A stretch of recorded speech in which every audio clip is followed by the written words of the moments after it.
बच्चों, पिछले दिन हम लोगों ने उपसर्ग के बारे में पढ़ा था और उसके लिए टास्क भी दिया गया था, अभ्यास के लिए जवाब भी मांगे गए थे, है ना।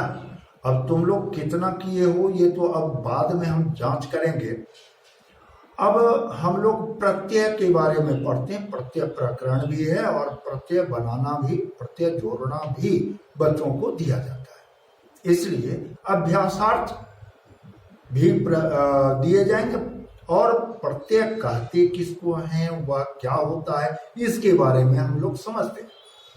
तो प्रत्यय कहा जाता है कि प्रतीयते विधीयते इति प्रत्यय, यानी जो प्रतीत किया जाता है, यानी वह वर्ण या वर्ण का समूह जो धातु अर्थात क्रिया या शब्द के साथ जुड़कर वे वर्ण या वर्ण समूह जो धातु या शब्द के अंत में लगकर उसके प्रारूप क्रिया, संज्ञा, विशेषण आदि में परिवर्तन करते हैं, प्रत्यय कहलाते हैं। जैसे पठ जोर तुमुन पठितुम, यहां पठ धातु हुआ और तुमुन प्रत्यय हुआ तो शब्द बना पठितुम। गम जोड़ कत्वा गत्वा, आ जोड़ गम जोड़ ल्यप यानी आगत्य। अब प्रत्यय के भेद अग्रांकित हैं, प्रत्यय के भेद अग्रांकित हैं, आगे लिखे हुए हैं। ये 4 प्रकार के मुख्य रूप से होते हैं: कृदंत, तद्धित, नीच और स्त्रीय प्रत्यय। कृदंत प्रत्यय, तद्धित प्रत्यय, नीच प्रत्यय और स्त्री प्रत्यय। अब इस प्रत्यय के विस्तार के बारे में जानने से पहले हम लोग थोड़ा सा कर्ता और कर्म के बारे में अच्छी तरह समझ लें। कर्ता किसे कहते हैं और कर्म किसे कहते हैं। तो कर्ता कहलाता है क्रिया संपादक कर्ता, अर्थात जो क्रिया का संपादन करे वह कर्ता कहलाता है। यह भी दो तरह का होता है, प्रयोजक या प्रेरक कर्ता। जो क्रिया के संपादन का प्रयोजन करता है अर्थात क्रिया का संपादन करवाता है, प्रेरक कर्ता कहलाता है।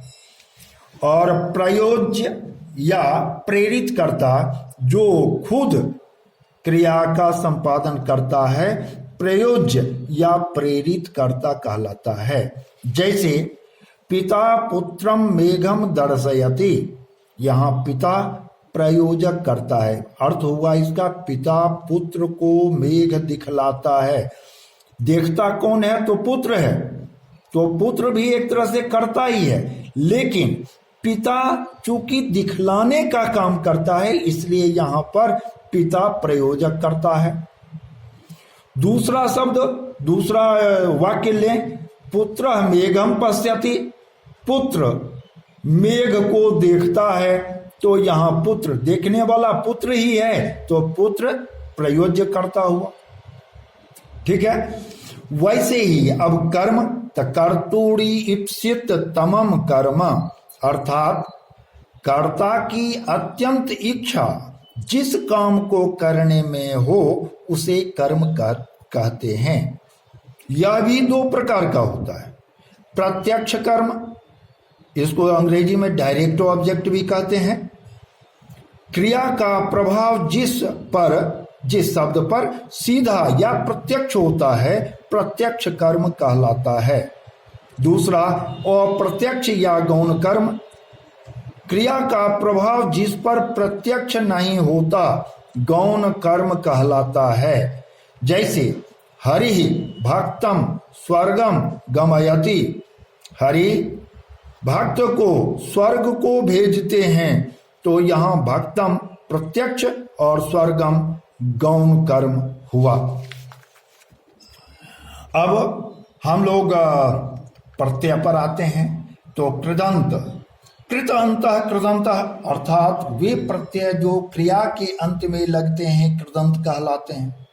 जैसे गम जोर अक्त गतः, गम जोर अक्तवत गतवान, गम जोर तब्यत गंतव्य।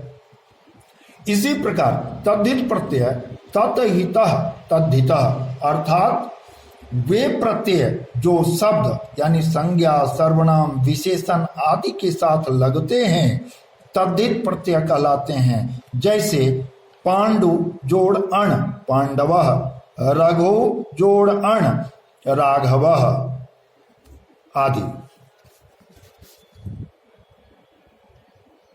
अब इसके बाद हम लोग नीच प्रत्यय, स्त्री प्रत्यय और फिर कृदंत में कितने प्रत्यय का प्रयोग होता है, तद्धित प्रत्यय में कितने प्रत्यय आते हैं, नीच प्रत्यय और स्त्री प्रत्यय क्या होता है, इन सबों पर चर्चा जो है वो हम अगले वीडियोज में करेंगे।